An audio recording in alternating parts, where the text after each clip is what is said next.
class. Right now, we are going to be doing a fluency lesson plan. Who is so excited? Woo! All right, not bad. All right, so what we're going to do is do some, we're going to skip our hook, which is our engagement. Usually I have you do some turn partners, but that is actually our phonemic awareness activity, and we're going to skip all the way to the good part, which is the fluency one. All right, so obviously that's about sounds, and now we're going to skip to the goods. All right, this is our I can. This is our standard, which is our I can. This is what Florida wants you to know, which is, you would say, I can read with sufficient accuracy and fluency to support comprehension. That means like you read to learn. You don't read just to listen. You don't read just to enjoy. Is it enjoyable sometimes when we read? Yeah, of course. Sometimes something could be funny or interesting or anything like that. But we want to read and have our accuracy and our fluency, meaning we're actually reading correctly, okay? And we want it to support our comprehension. Comprehension is your what? Mind. Your mind, what you understand, okay? What you understand. Read on level text with purpose and understanding. So let's do that, okay? Ta-da. Okay, this is the other one. Oh, look at this quote right here. Teachers need to be aware of successful reading components. That was in my Comfort. Okay, here we go. So our mini lesson is actually not going to be whole group today. It's going to be small group. So that's why I've already told some of you guys are going to be with me at my small table. And that's where this beautiful tripod is going to go. But this is what we're going to be doing. And I'll repeat it again once we're there. We're basically going to look at the Valiant Little Tailor. And this time, I have broken apart the text in strips of paper. You're going to see that right now. And each one of you will have instructions like look at the punctuation or read with the lifted voice. You practice reading with expression. Expression is one form of fluency. Let's practice as a class. So let's take that and actually use it. If I see this, what is this? Raise your hand. What is that at the very end? Yeah. Exclamation. Exclamation, exclamation mark. Okay, good, Kiona. So let's say this how it's meant to be said. Ready? Are you ready?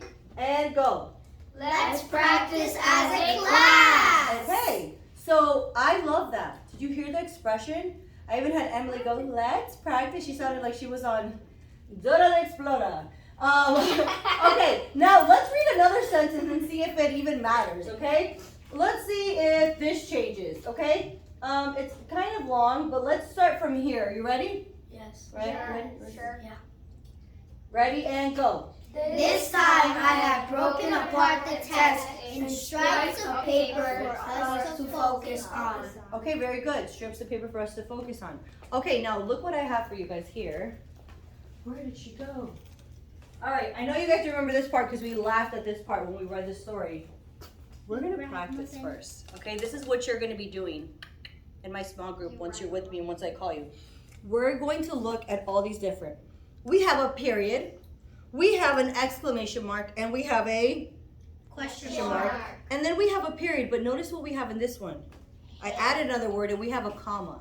Sometimes when there's, not sometimes, all the time when there's a comma, you have to pause. What do you do when there's a comma?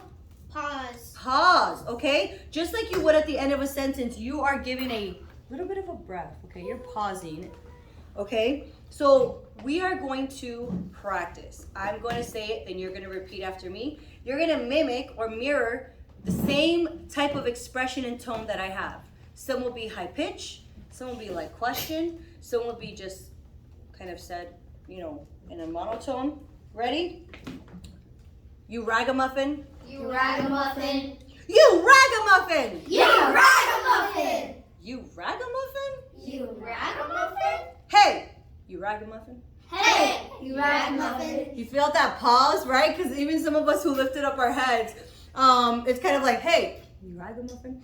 All right, so you saw the different expressions. So today when we go to our table, you're going to bring your benchmark books, of course, like you always do. We're going to go to our page that we need to go to, which I think is 6. And you're going to see strips of paper. You're all going to get a different one. I'm going to say 1, 2, 3. You're going to flip them, and you're each going to read them to yourself. And when it's your turn, we're going to go one by one, and you're going to say it with the expression it's intended to. After that, we're going to be using our 3 highlighters to highlight different tones and expression in the page. Are you excited? Yes. I'm actually very excited. Okay, go ahead and pause my video and I will see you in the small group table.